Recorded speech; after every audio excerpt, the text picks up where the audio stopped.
బయట ఉంటేనే విషయం, బుద్ధిలో ఉంటే దాన్ని రూపాకార వృత్తి, రసాకార ఆ వృత్తి పేరు పెట్టింది కానీ శబ్దస్పర్శ రూపరసగంధాలేవి అంటే జ్ఞానేంద్రియాలు ఏవిలే. ఇంద్రియాలు కాదు, విషయాలు. బయట ఉంటే విషయాలు, లోపల ఉంటేనేమో దాన్ని వృత్తి. అవి శబ్దస్పర్శ రూపరసగంధాలు ఏవి ఉన్నాయో అవి వృత్తి అంటారు అన్నమాట. అయితే యోజం విజ్ఞానమయ ప్రాణేచి హృద్యంతర్ జ్యోతి అన్నట్టు కదా. హృది అంతర్ అంటే బుద్ధి లోపల వృత్తులని అంతవరకు చెప్పుకున్నాం. జ్యోతి అంటే ఏంది చెప్పండి? ఆ జ్యోతి శబ్దం ఉంది కదా, ఆ జ్యోతి అంటే ఏంటిది? హృద్యంతర్ జ్యోతి, హృది అంతర్ జ్యోతి. ఇప్పుడు ఒక అద్దం పెట్టుకున్నాం అనుకోండి ఎదురుగా, అద్దంలో మన ముఖం కనబడుతుంది కదా, అది మన ముఖజ్యోతి. అది మన ముఖజ్యోతి. మన ముఖం అక్కడ కనబడుతుంది కాబట్టి ముఖజ్యోతి మనం అనుకుందాం. దాన్ని ప్రతిబింబం అంటారు కానీ నేను అనడమేమంటుంటే ముఖజ్యోతి అని అనుకోండి, ముఖజ్యోతి. ఆ విధంగానే మనము మనలోన అంతఃకరణం ఉంది కాబట్టి అంతఃకరణ లోపల మనం ఉన్నాం. మన లోపల అంతఃకరణం ఉంది కాబట్టి మనం ఉన్నాం. అది కూడా ఓతప్రోతమైన, ఓ చోట ఉండి ఓ చోట లేకుండా అంతటి ఉన్నాం. అయితే బుద్ధి లోపట మరి ఓతప్రోతమైన జ్యోతి అన్నాడు కదా, ఆ జ్యోతి అంటే ఏంది? జ్యోతి అంటే ఏంది? దీపమా? జ్యోతి అంటే ఏంటి? దీపం అంటే దీపమా? అది లేకపోతే లైటా? ఏంటిది జ్యోతి? ఇప్పుడు మీకు కొడుకున్నాడా? ఆ కొడుకు పేరు ఏం పేరు? భరద్వాజ్ కొడుకు. మీకు ధర్మపత్ని అమ్మగారు ఉంది కదా, అమ్మగారి పేరు ఏం పేరు? పద్మావతి. మీకు గురువుగారు ఉన్నారు కదా, ఆ గురువు గారు ఏం పేరు? స్వామి తత్వవిధానంద, పరమ పూజ్య స్వామి తత్వవిధానంద స్వామి. గురువు కదా, గురువును మర్యాదగా మాట్లాడుకోవడంలో తప్పేం లేదు. అదే కరెక్టే చెప్తున్నాను అనమాట, వాళ్ళు గొప్పవాళ్ళు కదా. ఆ విధంగానే మరి ఇవన్నీ మీరు ఎక్కడ చూసి చెప్తున్నారయ్యి? నా బుద్ధిలో. అర్థమైంది కదా, బుద్ధి లోపల చెప్తున్నారు కదా.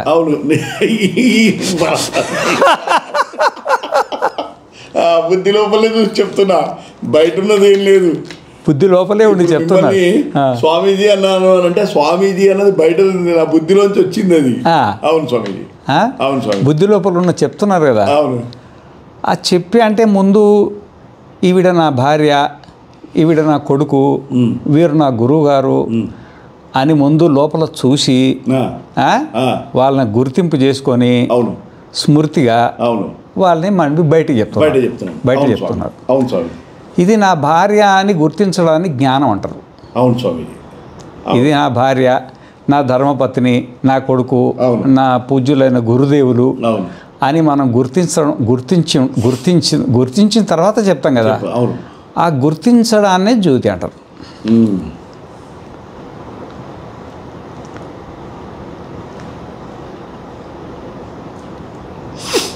స్వామిజీ. అయితే ఇప్పుడు నీ మనసులో అట్లాంటివి ఎన్ని ఉంటాయి? ఇంచుమించు చాలా ఉంటాయి. ఇంచుమించు అందాదా ఒక 1000, 2000 కొన్ని, నాకు తెలిసి కొన్ని కోట్లు ఉంటాయి. అదే కొన్ని చెప్పలేము దాన్ని. కొన్ని కోట్లు ఉంటాయి. అవి కాకుండా జన్మాంతరాలు ఉంటాయి. జన్మాంతరాలై ఉంటాయి. నువ్వు ఇంతకుముందు అంటే ఈ అంతఃకరణం నీకు తోడైన తర్వాత, ఈ అంతఃకరణం ఎప్పుడు తోడైందో తెలియదు. అది అంతఃకరణం పుట్టింది, అది మనమే ఎప్పుడు ఉండేవాళ్ళం. త్రిష్వపి కాలేషు అవస్థానం అన్నది. ఆ అంతఃకరణమే మధ్యలో వచ్చింది. అది మధ్యలో వచ్చింది. అంతఃకరణంతో పాటు అది అంతఃకరణం అంటే 19 అవయవాలతో కూడే వస్తుంది, ప్రత్యేకంగా రాదు వస్తే సైన్యంతో పాటు వచ్చినట్టుగా అది అంతా వస్తుంది. అది ఎంబడే శరీరం నిర్మాణం చేసుకున్నది. అది అప్పటి నుండి మీరు జ్ఞానేంద్రియాల ద్వారా ఏమేమి చూశారో అవన్నీ ఉంటాయి. ఎన్ని యుగాలు అయిపోయినాయో, ఎన్ని ప్రళయాలు అయిపోయినాయో, ఇకను మరి ఎన్ని అయిపోయినాయో తెలీదు. కల్పాలు అంటారు, ఒక బ్రహ్మ పోతే ఒక కల్పం అంటారు కదా. ఇట్లాంటి కల్పాలు నాకు తెలిసిన కాటికి కొన్ని వందలు, కొన్ని వేలు, కొన్ని కోట్ల కల్పాలే ఉంటాయి.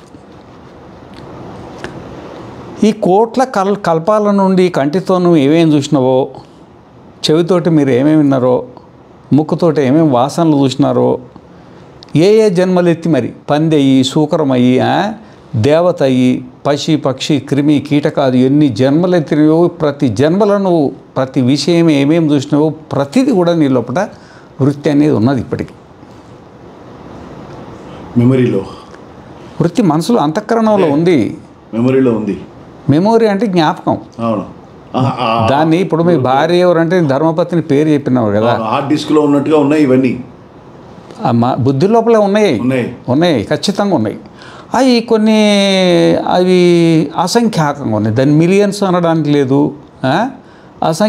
సంఖ్యకు అందనన్ని వృత్తులు ఉన్నాయి లోపల. మీరు అనొచ్చు, ఎట్లా స్వామి మనకు వృత్తులు ఉంటే కనబడాలి కదా. మరి ధర్మపత్ని అంటే నాకు కనబడి చెప్పా, నా కొడుకు అంటే భారద్వాజ అని కనబడి చెప్పిన, మా పూజ్య గురుదేవులు అంటే తత్వవిధానంద మహాస్వాములు అని చెప్పా. మరి అట్లా మీరు పోయిన జన్మలో ఏ జన్మ ఎత్తారంటే నేను చెప్పలేకపోతున్నాగా. మరి బుద్ధిలో వృత్తి ఉంటే మరి నేను చెప్పగలగాలి కదా. నేను చెప్పగలగాలి చెప్పగలగాలి కదా. మరి నేను ఎందుకు చెప్పలేకపోతున్నా అంటే అవి సూక్ష్మంగా ఉన్నాయి, ఇవేమో స్థూలంగా ఉన్నాయి. ఇవి స్థూలంగా ఉన్నాయి, అవన్నీ సూక్ష్మంగా వెళ్ళాయి. సూక్ష్మం అంటే ఏంటంటే ఇప్పుడు చూడండి, మామూలుగా ఒక రైస్ మిల్కి వెళ్ళండి మీరు. రైస్ మిల్కి వేస్తే ఆ రైస్ మిల్ ఏం చేస్తారంటే ఇవి ఒడ్ల బస్తాలు లాట్లు వేస్తారు. లాట్లు కింద నుండి వరుస ఓదాని పెట్టి మన కంటికి కనబడి పైవే కనబడతాయి కానీ అడవి కనబడదు. ఇప్పుడు కూడా నీకు పైవే కనబడుతున్నాయి అన్నీ, అడవి కనబడట్లేదు. అవి ఉన్నాయి, అన్నీ ఉన్నాయి, A to Z ఉన్నాయి అన్నమాట. అవి అంటే కళలో వచ్చేది ఆవాసన కాదు, కళలో వేరే వ్యవహారం, ముందుకు పోయిన తర్వాత చెప్తా. కానీ కళలో కాదు, మనకి జాగ్రత్త అవస్థలోనే మనము ఈ వృత్తులన్నీ కూడా మనం చూడవచ్చు అన్నమాట. ఇప్పుడు ఎట్లయితే మీ ధర్మపత్ని కళ్ళు మూసుకున్నా కళ్ళు తెరుచుకున్నా మీ బుద్ధిలో ఎట్లా చూస్తున్నారో, ఆ విధంగానే మీరు ఈ జన్మలో పుట్టినప్పటి నుండి మీ అక్కలు కానీ, చెల్లెలు కానీ, అన్నలు కానీ, తమ్ముళ్ళు కానీ, మీ ఆఫీసు కానీ, మీ స్కూల్ కానీ, మీరు ఏమేమి అవసరం అనుకొని మనసు లోపల స్టోర్ చేసి పెట్టుకున్నారో అవన్నీ కొంచెం జ్ఞాపకం చేసుకుంటే వచ్చేస్తాయి. కానీ అవి అట్లా రావు, అవి అట్లా రావన్నమాట. గత జన్మయి రావి. ఇప్పుడు జేగిశవ్యుడు, ఆటవ్యుడు అని ఇద్దరు ఉన్నారు. జేగిశవ్యుడు ఒక ఋషి, ఆటవ్యుడు ఒక ఋషి. మరి ఆ జేగిశవ్యుని దగ్గరికి ఆటవ్యుడు పోయాడు, అథవా ఆటవ్యుని దగ్గరికి జేగిశవ్యుడు పోయాడు. కొద్దిగా కన్ఫ్యూజన్ కానీ ఒకరి దగ్గర పోయినాడు. పోయిన తర్వాత ఆయన ఒక క్వశ్చన్ వేసిండు, స్వామి మీరు 3 కల్పాల నుండి మీరు ఎన్ని జన్మలు ఎత్తినరో, ఏ జన్మలు ఏమై ఉండరో నీకు మొత్తం సంపూర్ణ జ్ఞానం ఉంది. అయితే ఇన్ని 3 కల్పాలల్లా ఇన్ని జన్మలు ఎత్తినారు కదా, ఒకసారి దేవతలయ్యి, ఒకసారి మనుష్య అయ్యి, ఒకసారి ఎన్నో అండజ పిండజ స్వేదజ ఉద్భిద అది సకల యోనులలో తిరిగారు కదా మీరు. అయితే మొత్తం టోటల్గా కలిసి, మొత్తం లంసంలో కలిసి సుఖాన్ని ఒక పక్క చేసి దుఃఖాన్ని ఒక పక్క చేస్తే ఏది ఎక్కువ ఉన్నదని అడిగాడు. ఆయన ఉద్దేశం ఏంటంటే ఒకవేళ సుఖం ఎక్కువ ఉన్నదంటే సంసారంలో ఉంటా, దుఃఖం ఎక్కువ ఉన్నదంటే నేను విరమించుకుంటాను ఆయన ఉద్దేశం అన్నమాట. ఆయన ఉద్దేశంతో ఆయన అడిగాడు, సత్యమే అడిగిండు. ఆయన ఏమన్నాడంటే స్వామి దుఃఖమే ఎక్కువ ఉందని చెప్పిండు ఆయన. 3 కల్పాలల్లా నేను ప్రతి జన్మలో ఏమై పుట్టాను, ఏమేమి అనుభవించినానో నేను స్పష్టంగా చెప్పగలుగుతాను. మీరు ఎదురుగా చూసి మీరు గడియారం ఏం పెట్టుకున్నారు, కళ్ళద్దాలు ఏం పెట్టుకున్నారు, ఏం చొక్క వేసిండ్రు, ఆ చొక్కకు ఏం గుండీలు ఉన్నాయి అని ఎంత ప్రత్యక్షంగా చూసి చెప్పగలుగుతానో అంత ప్రత్యక్షంగా ప్రతి జన్మల ప్రతి క్షణం కూడా నేను ఎక్కడెక్కడ ఏం చెప్పినా అంత చెప్పగలను. అయితే ఇన్ని జన్మలల్లో మొత్తం కలిసి నాకు అనుభవం మీరు అడిగిన దాన్ని బట్టి చెప్తే దుఃఖమే ఎక్కువ ఉందయ్యా అని చెప్పిండు అన్నమాట. సరే స్వామి అది అట్లా వదిలిపెట్టిగా నాకు అర్థమైపోయింది, సంసారంలో మరి జన్మెత్తొద్దు, జన్మెత్తొద్దు. మరి బ్రహ్మచర్యాద్ గృహాద్ వనాద్వా ఇదహరేవ విరజేత్ అదహరేవ ప్రవ్రజేతు. బ్రహ్మచర్యం నుండో గృహస్థం నుండో వానప్రస్థం నుండో నీకు ఎప్పుడైతే సరైన వైరాగ్యం కలిగిందో వెంబడే బయటకు వచ్చేసి పరివ్రాజకుడు కావాలా అని చెప్పారు. ఆ విధంగా నువ్వు పరివ్రాజకుడు అయ్యావు. మరి ఈ పరివ్రాజకత్వంలో కూడా నువ్వు చిన్నప్పటి నుండి మరి మనోబుద్ధి అహంకార చిత్తాదినాహం నచ శ్రోత్ర జిక్వే నచ ఘ్రాణ నేత్రే నచ వ్యోమ భూమిర్న తేజో న వాయు చిదానంద రూప శివోహం శివోహం అని నువ్వు నీ ఆత్మస్వరూప స్థితిలో ఉండడానికి యమ నియమ ఆసన ప్రాణాయామ ప్రత్యాహార ధ్యాన ధారణ సమాధులు ఆత్మానాత్మ విచారణము యా అముత్రార్థ ఫలభోగ విరాగము శమాది షట్క సంపత్తి ముముక్షత్వాది సకల సాధనలు చేసి నువ్వు ఒక స్థితికి ఎదిగినావు ఆత్మస్వరూప స్థితిలో. మాకంటే మీరు ఉన్నత స్థాయిలో ఉన్నారు సాధనలో. మరి ఈ సాధనలో మరి దీంట్లో మీరు ఇప్పుడున్న సాధకుల్లో మరి మీకు వాళ్ళకు తేడా ఏంది ఇంకేమన్నా అడిగిండాను డిఫరెన్స్ చెప్పండి. డిఫరెన్స్ చెప్పండి మీకు వాళ్ళకి. ఇప్పుడు మీకు ఇంత మీరు చెప్పగలుగుతున్నారు ఇన్ని అవస్థలు ఈ జన్మలన్నీ మీరు చెప్పగలుగుతున్నారు. మిగతా మరి ఈ సాధన చేసి నువ్వు అనుభూతిని పొందినావు కదా, నీ అనుభూతి విషయం మాకు చెప్పండి ఎట్లున్నది సాధారణ జనాలకు కంటే నీవు ఏ స్థాయిలో ఉన్నావు అండి. సాధారణ జనాలు అంటే వ్యాపారం చేసేవాళ్ళు ఉద్యోగం చేసేవాళ్ళు రాజకీయ వాళ్ళకు ఆనందం ఉంటుంది కదా. ఆనందం నీ ఆనందం మరి ఆనందం ఉంది. ఆ విధంగా దీంట్లో కూడా మరి సాధన చేసేవాళ్ళు ఉంటారు కదా చాలామంది. ఈ సన్యాసం తీసుకోను వానప్రస్థం తీసుకోను గృహస్థంలో ఉండు ఎక్కడో చోట గురువుల దగ్గర ఉండి శ్రవణ మరణ నిధిధ్యాసనలు చేసి సాధన చేసిన వాళ్ళు ఉంటారు కదా. మరి వాళ్ళ దృష్టిలో మీరు ఏ స్థాయిలో ఉన్నారు అని అడిగిండారు. దాంట్లో ఏ స్థాయిలో ఉన్నారు అంటే ఆనందంలో ఏ స్థాయిలో ఉన్నదంటే ఆయన అన్నాడు నాకంటే తక్కువ వాళ్ళకంటే నేను మేలే, కానీ నాకంటే ఎక్కువ వాళ్ళకంటే కొంచెం తక్కువే అన్నాడు ఆయన. మళ్ళీ ఇటువంటి రెండు కాంట్రిబ్యూట్ అంటే ఏంటంటే ఇంకా ఆయన సాధన చేసేది ఉందన్నమాట. ఇంకా ఆయనకు ప్రపంచం అగుపిస్తూ ఉంది. అర్థమైందా? అంటే అప్పుడు ఈయన ఒక నిర్ణయం ఏం చేసిండంటే ఏం నిర్ణయం చేసుకుంటూ కానీ అంతవరకే యోగ దర్శనంలో నేను రాసిన వ్యాస భాష్యంలో ఉంది ఈ విషయం. వ్యాస భాష్యంలో ఉందన్నమాట. యోగ దర్శనం వ్యాస భాష్యంలో ఉంది ఇది. ఓకే. జేగిషవ్యుడు ఆటవ్యుడు ఇద్దరి సంవాదం ఉంది. ఒక చిన్న 5-6 పేజీలు 5-6 లైన్లు ఉంటుంది అది, దాంట్లో ఉంటుంది అది. అయితే ఈ తర్వాత ఏమైందంటే ఇప్పుడు మరి వృత్తులు ఉన్నాయి కదా బుద్ధి వృత్తులు. మరి ఆయన ఆటవ్యుని మనసు లోపల ఇన్ని వృత్తులు ఉన్నప్పుడు మన లోపల ఎందుకు ఉండవు? ఉంటాయి కానీ ఏదో ప్రతిబంధకం ఉంది, ఎక్కడో అడ్డు వస్తుంది. అయితే దానికి అపరిగ్రహ స్థైర్యే జన్మకథాంత సంబోధ. ఎందుకంటే వృత్తుల గురించి మాట్లాడినప్పుడు అవి కూడా మొత్తం సమగ్రంగా తెలిసి ఉండడం మంచిదన్నమాట. మరి ఆ వృత్తులు నిజంగా నా దగ్గర ఉన్నాయి అని నేను ఎట్లా నమ్మాలా అంటే అపరిగ్రహ స్థైర్యే. పరిగ్రహం అంటే ఎవరిస్తే వాళ్ళు తీసుకోవడం, ఎవరిస్తే వచ్చి వాళ్ళకి చేయబట్టడం, ఇది పరిగ్రహం ఉంటుంది కదా. ఈ పరిగ్రహం అనేది పెద్ద దోషం. ఇది పరిగ్రహం అంటే పాపమే కదా, ఏముంది. పరిగ్రహం అంటే ఏంటంటే పాపమే. వాళ్ళ పాపం మనకి ఇస్తున్నారు, మనం జీర్ణం చేసుకోవాలి. ఏమి అర్థమైందా? అయితే ఈ పరిగ్రహ దోషం ఉంది కదా, ఎవరైతే అపరిగ్రహ వ్రతాన్ని పట్టుకుంటారో అపరిగ్రహ వ్రతాన్ని ఆ వ్రతాన్ని పట్టుకునే వాడికి అపరిగ్రహ స్థైర్యే అంటే దాంట్లో సిద్ధి కలిగిందనుకో జన్మకథాంత సంబోధ అంటే బోధ అంటే జ్ఞానం, సంబోధ అంటే స్పష్టమైన జ్ఞానం. జన్మకథాంత అంటే పూర్వజన్మలకు సంబంధించిన జ్ఞానం వస్తుంది. ఇది ఒక సాధన. ఓకే. యోగ సాధన. యోగ సాధనలో ఇప్పుడే ఎవరైనా చేయొచ్చు అది. నీకు ఒకవేళ మన లోపల మా బుద్ధి లోపల ఈ జన్మ వృత్తులు ఏమన్నాయా, పోయిన జన్మల వృత్తులు ఎక్కడివి నా లోపల మరి ఉంటే నాకు ప్రత్యక్షం కావాలని నీకు సందేహం ఉంటే నువ్వు ఈ సాధన చేసి సాక్షాత్కారం చేసుకోవచ్చు. దీనికి జేగిషవ్యుడు ఆటవ్యుడే మనకు ఉదాహరణ అన్నమాట.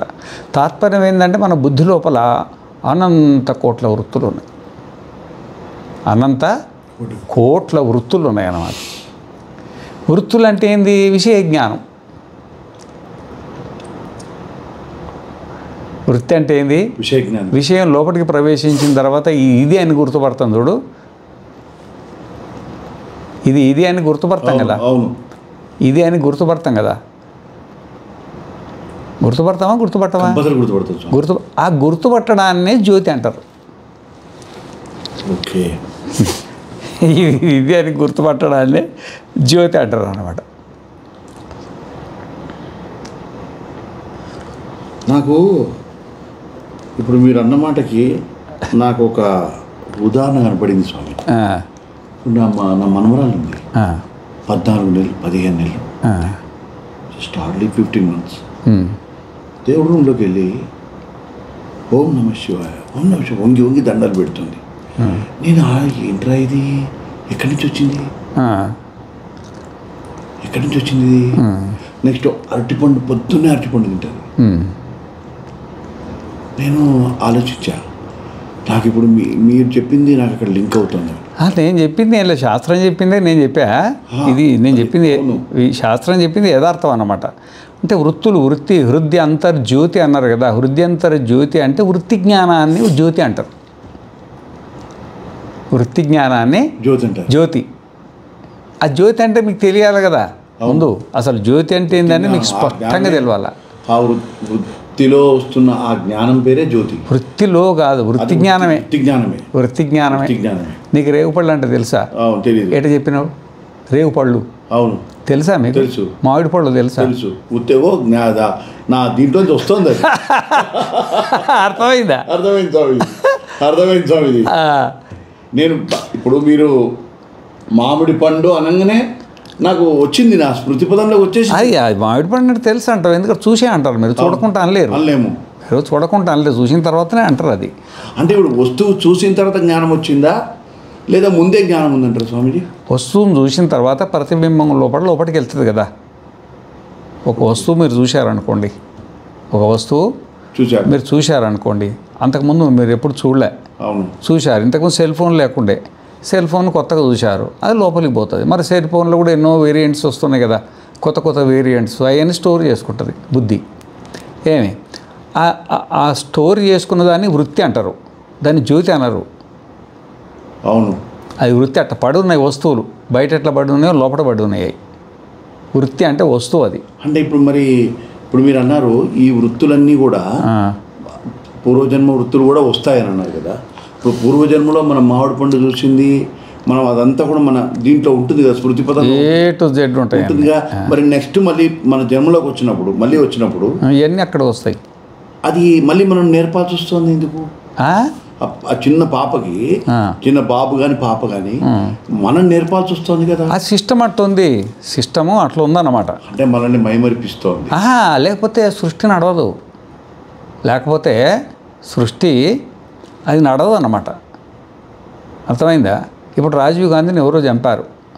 ఆ చంపిన ఆయన్ని రాజీవ్ గాంధీ చూశాడు అనుకోండి, పుట్టి చక్కగా వాళ్ళ ఇంటికి వెళ్ళి చంపుతాడు వెళ్ళి ముందు. అవును. ఇందిరాగాంధీని చంపారనుకోండి, ఆ చంపినోడిని కళ్ళతో చూసింది అనుకోండి, పుట్టంగానే జ్ఞాపకం వచ్చింది అనుకోండి, ముందు పోయి చంపొచ్చుద్ది. ఈ వ్యవస్థ దెబ్బతింటుంది.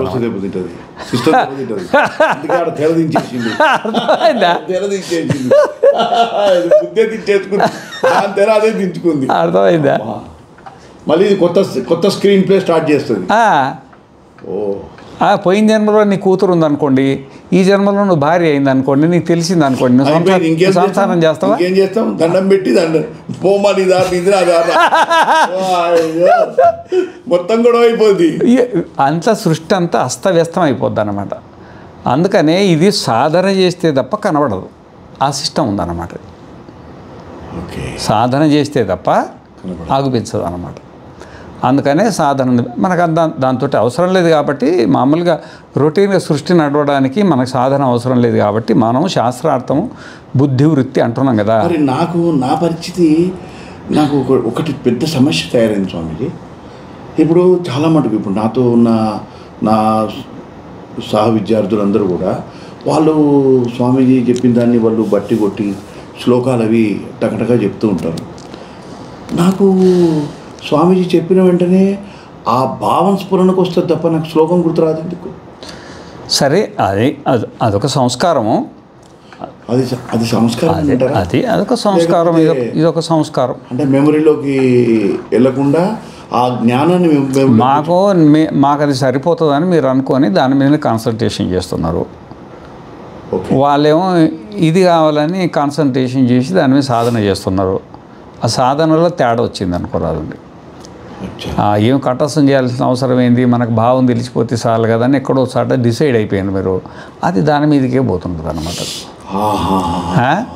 వాళ్ళు అట్లా కాదు, మేము శ్లోకాలు కూడా నేర్చుకోవాలా, స్వామి చెప్పినట్టు ఉపన్యాసం చెప్పాలని వాళ్ళు అనుకుని ఉంటారు. దానికి అది మనసు ప్రిపేర్ అవుతుంది అన్నమాట. కథమ ఆత్మేతి యోయం విజ్ఞానమయ ప్రాణేషు హృది అంతర్జ్యోతి. హృది అంతర్జ్యోతి, జ్యోతిని గురించి మాట్లాడుకుంటున్నాం. ఏంటి జ్యోతి అంటే అది దీపం కాదు. జ్యోతి అంటే ఆ బుద్ధి వృత్తులను గుర్తిస్తాం కదా. అవును, బుద్ధి వృత్తులను గుర్తిస్తాం కదా. కంటి నుండి ఏం వచ్చేసింది, ఈయన వచ్చింది మా చిన్న ఆయన వచ్చింది మా పెద్ద ఈయన వచ్చింది మా చెల్లెలు, ఆయన వచ్చింది మా అక్క.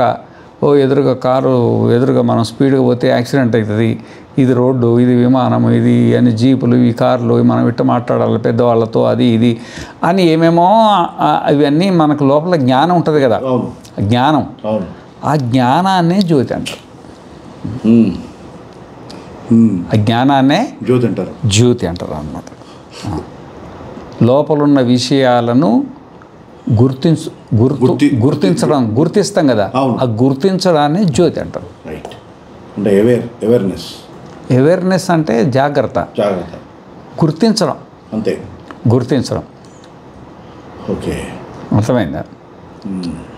గుర్తించడాన్ని జ్ఞానం అంటారు. అంటే అది గుర్తిస్తుందంటారా స్వామీజీ? మనమే కదా, అదే ఇంకా రెండోది ఎక్కడ ఉంది? మనము అంటే ఇప్పుడు దీని పేరు ఏంది? ఇది తులసిమాల. ఏంది బాగా చెప్పండి. ఇది రుద్రాక్షమాల. అది చెప్పింది ఎవరు? నేనే. మరి ఇంకెవరు ఉన్నారు? మూడవరు ఉన్నారు ఇక్కడ? మీరే జ్యోతి స్వరూపులు. అంటే ఇప్పుడు బుద్ధిని సపోర్ట్ తీసుకునే చెప్తున్నాను కదా నేను. నువ్వు దేని సపోర్ట్ తీసుకొని చెప్పింది అయితే మీరే కదా. అయిపోయా. ఇది కూడా ఈ డైరెక్ట్ చెప్పలా. ఇది ఇంద్రియ ప్రణాళిక ద్వారా అంతఃకరణం బయటకు వచ్చి ఈ మాల ఎట్లుందో ఆకారాన్ని, ఆ రూపాన్ని అదంతా తీసుకొని లోపలికి అంతఃకరణానికి పోయిన తర్వాత అప్పుడు గుర్తుపడతావు. నువ్వు అప్పటిదాకా గుర్తుపట్టలేవు వస్తువు బయట ఉంటే. దానికి అది మిల్లీ సెకండ్లలో అయిపోతుంది. అది మిల్లీ సెకండ్ అంటారు చూడండి. ఒక సెకండ్లో 1000 భాగం చేస్తే 1000 భాగాలు చేస్తే దాన్ని మిల్లీ సెకండ్ అంటారు. ఆ మిల్లీ సెకండ్లో కూడా మళ్ళీ మిల్లీ సెకండ్లలో తీసుకుంటుంది అన్నమాట. అవును, స్మృతి పదంలో ఉంది కాబట్టి తక్కువ తీసుకుంటుంది. లేకున్నా తీసుకుంటుంది అది. లేకుంటే అడుగుతుంది, ఇది ఏందని అడుగుతుంది అది. అడిగి మళ్ళీ కలెక్ట్ చేసుకుని మళ్ళీ అసలు లోపల తీసుకొని ఇది 5 రుద్రాక్ష ఇంతకుముందు చూడలేదు, దీన్ని ఏకముఖి అంటుంది చూడదు. ఇది ఏకముఖి ఉందా? ఇది ఏకముఖి. ఇది ఏకముఖి ఇంతకుముందు ఎప్పుడు చూడలే. ఇది లోపల స్టోర్ చేసుకుంటుంది ఏమంటే క్షణాలలో. అర్థమైందా? ఆ రూపాన్ని మెమరీలోకి తీసుకెళ్ళి రూపాకార వృత్తి అది లోపలికి వెళ్ళిపోయింది. ఇంద్రియ ప్రణాళిక అంటే ఈ కంటి మీద పడుతుంది, ఆ మనసు వచ్చేసి బుద్ధిలోకి చేరవేస్తుంది. బుద్ధిలోకి చేరవేయగానే మనం చూసి ఇది రుద్రాక్ష ఇదే, ఇంతకుముందు నేను చూడలేదు ఇది అని అట్లా అని అనుకుంటుంది. ఆల్రెడీ చూసింది అనుకో, ఎంబటే ఇది రుద్రాక్ష ఏకముఖి అని చెప్పేస్తారు మీరు. ఆ ఏకముఖ్యాన్ని గుర్తించడం ఉంది చూడు, ఆ గుర్తించడమే జ్యోతి. చెప్పడం కాదు, గుర్తించడమే దాని పేరు జ్యోతి. మనసు ద్వారా బయటకు వచ్చి ఇక తర్వాత దానికి అది బయటికి చెప్పడానికి ఒక ప్రణాళిక ఉంది మళ్ళీ. అది గుర్తించడం. ఆ హృది అంతర్జ్యోతి అంటే బుద్ధి లోపట ఎన్ని వృత్తులు ఉన్నాయో ప్రతి వృత్తిని కూడా మనం చూసి గుర్తిస్తాం అన్నమాట. గుర్తించకపోతే వ్యవహారం ఎట్టి చేస్తావు? ఇప్పుడు నువ్వు అక్కడ నుండి వచ్చి నువ్వు క్లాస్కు నువ్వు రోడ్డు మర్చిపోయినావు అనుకో,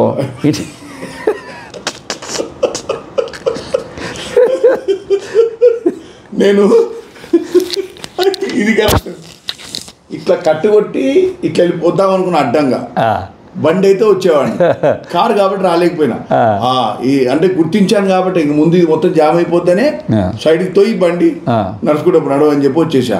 నేను గుర్తించాను కాబట్టి. నేను గుర్తించకపోతే అది మా అమ్మ కలిసి మరి వచ్చినట్టు. సరే, ఇక్కడ నుండి ఎట్లో గట్లా రోడ్డు గుర్తుపట్టినాం అనుకో, ఆడ కారు గుర్తుపట్టకపోతే అయిపోయింది. కారు గుర్తుపట్టినాం అనుకో, భార్యను గుర్తుపట్టకపోతే మళ్ళీ ఇంటి ఇల్లే మర్చిపోయినాం అనుకో, అప్పుడు మా అమ్మ అంతే, మా అమ్మ అట్లనే మొత్తం అల్జీమర్ వచ్చి మొత్తం మర్చిపోయింది. అది ఎట్లా ఉంటుందండి, బాగా వచ్చినాయి. ఇవన్నీ హృదయ అంతర్జ్యోతి అంటే మనసులో ఉన్న విషయ జ్ఞానం. ఓ, మనసులో ఉన్న విషయ జ్ఞానం, మనసులో ఉన్న విషయ జ్ఞానం. ఇక ఎన్ని విషయాలు ఉంటే అన్ని జ్ఞానాలు అనుకోరాదు. ఇక అవును అవును, ఎన్ని విషయాలు ఉంటే అన్ని జ్ఞానాలు. ఆ జ్ఞానాన్ని పేరే జ్యోతి. అంతే అంతే, ఆ జ్ఞానం పేరే జ్యోతి అంతే, ఇంక వేరే ఏమీ లేదు. ఇక జ్యోతి అంటే ఏం లేదు, ఇంకా ఆ జ్ఞానం పేరే జ్యోతి. ఓహో, నేను ఈ ప్రపంచాన్ని గుర్తిస్తున్నా, ఇది సూర్యుడు, ఇది చంద్రుడు, ఇది అగ్ని, ఇది నక్షత్రాలు, నేను మనిషిని, ఇది పశువు, ఇది పక్షి, క్రిమి, కీటకాలు, ఇవన్నీ నేను గుర్తిస్తున్నా కదా. ఆ గుర్తించడాన్నే జ్యోతి అంటారు. గుర్తించడాన్నే జ్యోతి, హృదయ అంతర్జ్యోతి. అయితే హృదయ అంతర్జ్యోతి అని ఇంతవరకు నీకు అర్థమైందా? అర్థమైంది, స్పష్టంగా అర్థమైందా? ఎందుకంటే భవిష్యత్తులో మొత్తం నీ కథ అంతా దీని మీదనే, భరతనాట్యం అంతా ఇదే స్టేజ్ మీద ఉంటుంది. భరతనాట్యకి ఇదే స్టేజ్, భరతనాట్యానికి ఇదే స్టేజ్. ఇక్కడ నీకు పట్టలేదనుకో అయిపోయింది. ఇక నీకు ఇంక 2 నెలలు 3 నెలలు ఏం పాట అని చెప్పినా నీకు ఏది పట్టదు. అందుకని స్పష్టంగా నీకేదైనా అనుమానం ఉంటే 1కి 4 సార్లు అడుగు. హృదయ అంతర్జ్యోతి. హృదయ అంతర్జ్యోతి అంటే హృదయం లోపల ఉన్న విషయాలను గుర్తించడం.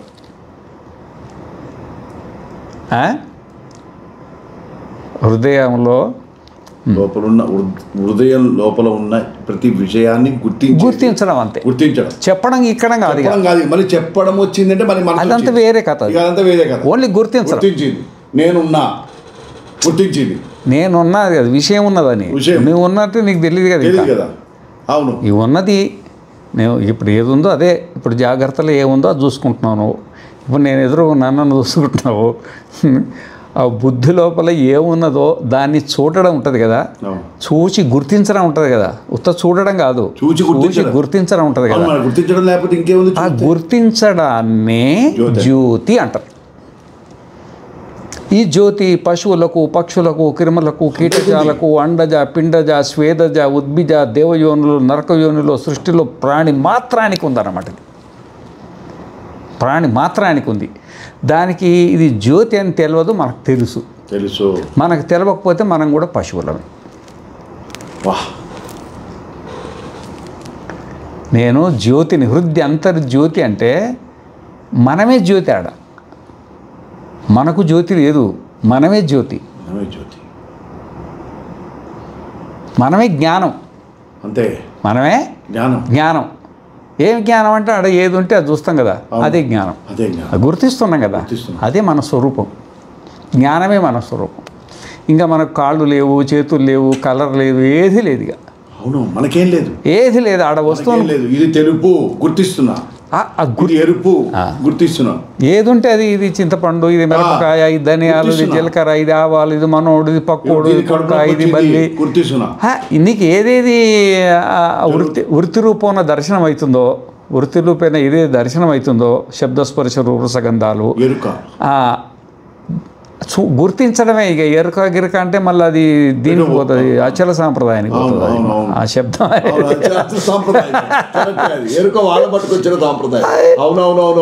స్వామి కూడా మా ఎరుకను పట్టుకున్నాడు అంటే మనం మాకిపోతాం ఉంది. వాళ్ళు అనేది కరెక్టే ఉండొచ్చు.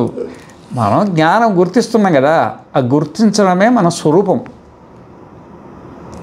గుర్తించడమే మన స్వరూపం.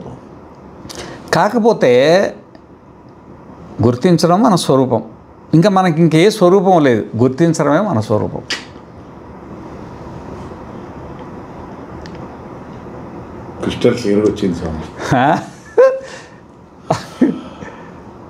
గుర్తించడమే మన స్వరూపం. ఇక మనకు వేరే ఏమీ లేదు. అడిగ మనకు కాళ్ళు లేవు, చేతులు లేవు, తలకాయ లేదు, మనకు ఏది లేదు. రూప, రస, గంధ ఏది లేదన్నమాట. మనం బుద్ధి లోపలికి గుర్తు వచ్చిందా, ఓహో ఇది జామకాయని గుర్తుపట్టినామా, ఇది బెండకాయని గుర్తుపట్టి, టమాటకాయని గుర్తుపట్టి, ఇది గురువు, ఇది శిష్యుడు అని గుర్తుపట్టినాం కదా. ఆ గుర్తుపట్టింది మీరేగా. ఆ గుర్తుపట్టడాన్ని జ్ఞానం అంటారు. జ్ఞానమే నీ స్వరూపం. ఏ జ్ఞానము? ఆ గుర్తుపట్టే జ్ఞానమే. గుర్తుపట్టే నువ్వు. ఇప్పుడు గుర్తుపట్టినావు, ఏదో జామ పండుని గుర్తుపట్టినావు. జామ పండు అది ఆత్మ కాదు కదా, కాదు. గుర్తించే నువ్వు, నేను. ఆ గుర్తించే నేనున్నా కదా, ఆ గుర్తించే నేనుంది కదా, నేనే ఆత్మ. ఆ గుర్తించే నువ్వు ఉన్నావు కదా, నువ్వే ఆత్మ. నీకు జాగ్రత్త జ్ఞానం, స్వప్న జ్ఞానం, సుషుప్తి జ్ఞానం ఉంది కదా, నువ్వు జ్ఞానస్వరూపుడు. నువ్వు జ్ఞానస్వరూపుడు. ఓకే. గుర్తించడం దీంతో కనెక్ట్ అయింది నాకు. ఏది అని అంటే ఆత్మ, ఆ గుర్తించే స్వరూపం మనమే. ఇక ఆత్మ అనేది థర్డ్ పర్సన్ ఏం లేదు, మనమే అనేది ఏం లేదు. మనం అంటే మా లాంగ్వేజ్లో వాడిన దానికి ఇదేనని అదైంది అంతే. మీ లాంగ్వేజ్ మా లాంగ్వేజ్ ఏం కాదు, మనమే గుర్తిస్తున్నాం కదా, మనమే ఆత్మ. మనకేం స్వరూపం అంటే గుర్తించడమే మన స్వరూపం. ఏం గుర్తిస్తున్నావు అది వేరే విషయం. అది అంటే అన్కాన్షియస్లో కూడా నేను గుర్తిస్తానా? మరి పొద్దున్నే లేచి నేను అన్కాన్షియస్లో ఉన్న బయటకు వచ్చిన అంటున్నావుగా. అప్పుడు అనలేదుగా నేను. అప్పుడు అనలేదు, అప్పుడు బుద్ధి సహకరించలేదు, శరీరాలు సహకరించలేదు అప్పుడు. అంటే నాకు సహకారం ఉండాలి. మరి సహకారం లేదు, నువ్వు ఎట్లా మాట్లాడగలుగుతున్నావు? నాకు అన్నది ఎట్లా చూడగలుగుతున్నావు? కన్ను సహకారం ఉంది, నాలుక సహకారం ఉంది, మనస్సు సహకారం ఉంది, అంతఃకరణం సహకారం ఉంది. ఇవన్నీ సహాయ కారణాలు ఉంటాయి కదా. మరి స్టార్టింగ్లో చెప్పిన పాయింట్ ఇప్పుడు దీనికి కనెక్ట్ అయింది స్వామి. మీరు స్టార్టింగ్లో చెప్పారు, మీరు స్టార్టింగ్లో ఉన్నారు. అందుకనే కథమ ఆత్మీతి యోయం విజ్ఞానమయ ప్రాణేషు హృది అంతర్జ్యోతి. హృది అంతర్జ్యోతి మన స్వరూపం. హృద్యంతర్జ్యోతి పురుష అన్నాడు చూడు. హృద్యంతర్జ్యోతి పురుష అన్నాడు. అరే హృద్యంతర్జ్యోతి అంటే సరిపోతుంది కదా, జ్ఞానస్వరూపం అన్న పురుషుడు అని మళ్ళీ ఎందుకు వచ్చింది? ఇది అది కొత్త సిద్ధం వచ్చి కూర్చుంది. మరి హృద్యంతర్జ్యోతి వచ్చింది, అది వేరే మాట. హృద్యంతర్జ్యోతి అంటే సరిపోతుంది కదా, జ్ఞానస్వరూపం అంటే సరిపోద్ది కదా. పురుష అంటే ఎందుకంటే ఒకటి ప్రకృతి, పురుషుడు అని రెండు ఉంటాయి. అవును అవును. బుద్ధి ఏమో ప్రకృతి. అవును. బుద్ధి ఏమో ప్రకృతి, నేను పురుషుడిని. మనం పురేషేతి ఇది పురుష. ఈ శరీరానికి మనకు సంబంధం ఏర్పడ్డది కాబట్టి పురుషుడైన. అయితే ఇక్కడ తాత్పర్యం ఏంటంటే బుద్ధి కూడా చూస్తుంది. ఎట్లయితే నువ్వు రూపానికి సాక్షో, బుద్ధి కూడా రూపానికి సాక్షే. అవును అవును, అది కూడా సాక్షి. మరి బుద్ధి నుండి వేరు చేసి చెప్పాలంటే పురుషుడు అనాలిగా.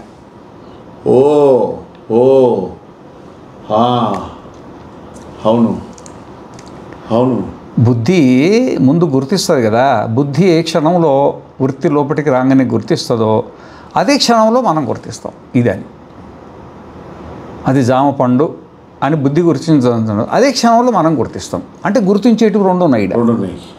ఒకటి బుద్ధి, ఒకటి నేను. ఒకటి ప్రకృతి, ఒకటి పురుషుడు. ఇట్లానండి. ఇప్పుడు దాని ప్రకృతి ఎందుకంటే పురుషుడు అన్నాడు కదా, దానికి ఆపోజిట్ వరకు చేయాలి కదా, పురుషుడు అన్నమాట. బుద్ధి పురుషుడు. కథమ ఆత్మేతి యోయం విజ్ఞానమయ హృది అంతర్జ్యోతి పురుష. ఆ జ్యోతి స్వరూపమైన మనము పురుషులం. ఓకే. జ్యోతి మన ఆ జ్యోతి స్వరూపమైనటువంటి మనం పురుషులం. ఎందుకంటే పురంలో ఉన్నాం. పురంలో ఉన్నాం. ఈ పురం. మరి నీకు నాకు మధ్యలో ఉంది కదా ఆత్మ, మనం ఉన్నాం కదా. అది పురుషుడు కాదు. అది కాదు పురుషుడు. అది ఇక్కడున్న పురుషుడు, ఇక్కడున్న పురుషుడు, అక్కడున్న పురుషుడు. అంతఃకరణంలో మనం ఉన్నాం కదా. అంతఃకరణంలో ఉన్నాం కదా. అంతఃకరణ విషయాలను మనం గ్రహిస్తున్నాం కదా. అతడు మాత్రమే పురంలో ఉన్నాడు కాబట్టి, పురం శరీరంతో సంబంధమైంది కాబట్టి, పురం అంటే శరీరము, స్థూల శరీరం అనండి, సూక్ష్మ శరీరం అండి, కారణ శరీరం అనండి. ఈ మూడింటిని కట్టగడితే దాన్ని పురం అంటారు. స్థూలము, సూక్ష్మము, కారణం, ఈ మూడు శరీరాలను దగ్గర కట్టగట్టి పెట్టినామనుకో దాని పేరు పురం అంటారు. పురం. దాంట్లో శయనించి ఉన్నాను కాబట్టి మనం ఉన్నాగా. అన్నీ ఉదానికి కూడా సంబంధం అయి ఉన్నాయి.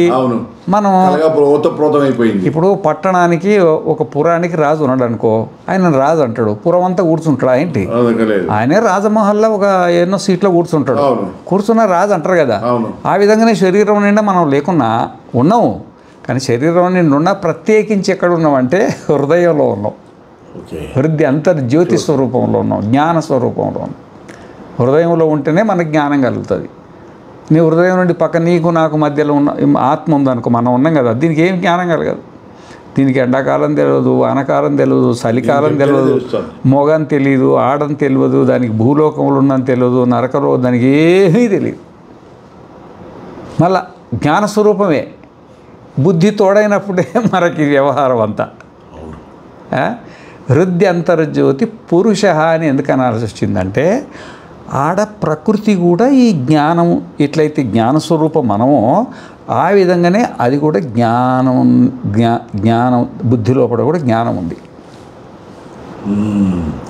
బుద్ధి లోపల కూడా జ్ఞానం ఉందన్నమాట. మరి బుద్ధి లోపల జ్ఞానం ఉంటే దాన్ని పురుషుడు అనొచ్చుగా. అది అనలేదుగా, దాన్ని కూడా పురుషుడు అనొచ్చు కదా. మరి మనల్ని ఎందుకు పురుషుడు అనాలా? అవును అవును, అంటే దానికి కారణం ఉంది, దానికి కారణం ఉందన్నమాట. ఏమి అది అది ప్రకృతి అన్నమాట. ఎందుకంటే ప్రకృతి మహాన్, సత్వరజస్తమో గుణాలు బుద్ధిగా మారింది. బుద్ధి బుద్ధే, అదే బుద్ధి అయింది. ఆ బుద్ధి నుండి నేనని పుట్టింది. ఆ బుద్ధి నుండి నేను పుట్టింది. నేను అంటున్నాను కదా, నేను అది ఆ బుద్ధి నుండి పుట్టింది. ప్రకృతి మహాన్ తతో అహంకార, మీరు స్టార్టింగ్లో చెప్పిన దాని నుండి సృష్టి ఏర్పడింది. ఆ బుద్ధికి అహం ఎందుకు వచ్చిందంటే, మనం జ్యోతి దాంట్లో ప్రవేశించినాం కదా. ఆ ప్రవేశించడం బట్టి మన జ్ఞానం దాంట్లో సంక్రమణం పొంది మన జ్ఞానం దాంట్లో సంక్రమణం పొంది అది కూడా ఆత్మ వలే అయింది. అది ఆత్మ వలే అయింది. లేకపోతే మీరు మాట్లాడరు కానీ నాతోటి. ఆత్మ వలే అయింది. అందుకనే కథమాత్మీతి యోజం విజ్ఞానమయ ప్రాణేషు హృదయ అంతర్జ్యోతి పురుష అన్నాడు. ఒక్కొక్క శబ్దానికి ఎంత ఉందో చూడు ప్రయోగాలు. ఏంటండి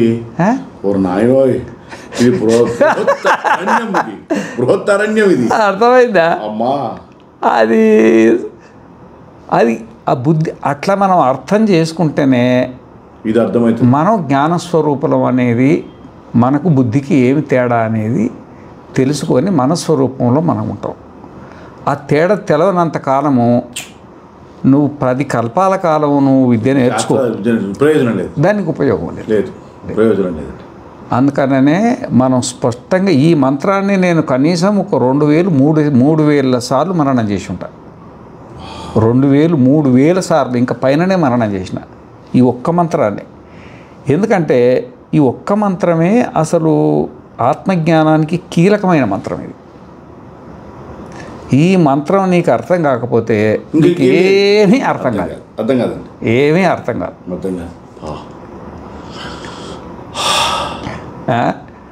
అందుకనే నిదానంగా పోయినా కానీ దీన్ని ఏం పర్లేదండి, స్పష్టంగా పోవాలి. మనం ఎన్ని సంవత్సరాలైనా బాధలేదు, మనం ఉన్నదే దీని గురించి, వేరే ఇది లేదు. మిగతాది రేపు మాట్లాడుకో. ఓం పూర్ణమద పూర్ణమిదం పూర్ణాత్ పూర్ణముదచ్యతే పూర్ణస్య పూర్ణమాదాయ పూర్ణమేవావశిష్యతే. ఓం శాంతి శాంతి శాంతి. ఓం తత్సత్.